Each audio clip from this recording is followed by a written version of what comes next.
Okay, so picture this. You're a real estate agent, right? And we're nearing the end of the year. Things are starting to wind down, and then bam. Everyone's scrambling for a new place. Exactly. It's like this sudden rush. Everyone and their dogs suddenly decides they need to find a new place before the holidays hit. It's like a mad dash to the finish line. And that right there, that's what we're diving into today on this deep dive. Why being visible, being seen, is absolutely crucial in real estate, especially as we approach the year's end. We're talking prime time for real estate, and we've got some really interesting excerpts from an article that unpacks this whole thing. You know what I find fascinating about this whole end-of-year rush? What's that? It's not just about, wanting to be settled before the holidays or before the new year rolls around. Yeah, there's definitely more to it. It's this psychological thing, almost like a sense of urgency, this fear of missing out on that perfect property because everyone else is also looking. Okay, so agents really need to up their game this time of year. They need to be on top of their game. Understanding what makes those time-crunched buyers and renters tick, that's got to be key. Absolutely, and this is where targeted visibility comes in. Targeted visibility. The article mentioned Private Property Nigeria as a great example. They're really tapping into this idea of niche marketing. You see, it's not just about being visible. It's about being visible in the right places. Right, so it's not just casting a wide net anymore. Not at all. It's about being strategic, going where your ideal client is already looking. Like fishing, you're going where the fish are already biting. Exactly. Think about it.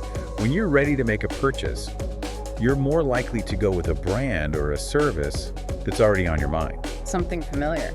Right. That's why being top of mind is so important, especially during this end-of-year scramble when people are making decisions quickly.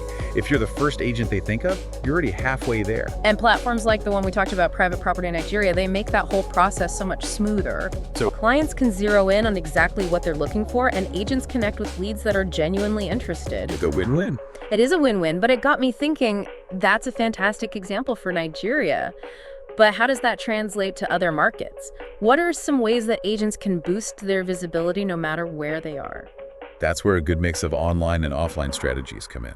Like what?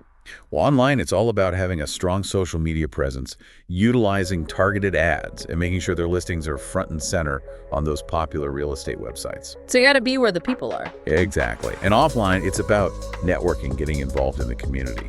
Even good old-fashioned word-of-mouth referrals can go a long way. So to wrap it all up for our listeners, visibility isn't just important for real estate agents, it's absolutely essential, especially with this end-of-year rush we talked about. But it's not about working harder, it's about working smarter. Couldn't agree more. Being present in the right places online and offline, understanding what motivates clients during this busy time. It's about maximizing your exposure when potential clients are most receptive to what you offer. Couldn't have said it better myself. But this all leads to a question, and I want you all to think about this. In today's world where everything is digital, how can real estate agents find that perfect balance between their online and offline visibility efforts? That's the million-dollar question. It is. It's a constant balancing act, but finding that sweet spot can make all the difference. That's it for today's deep dive. Until next time. Thanks for tuning in, folks.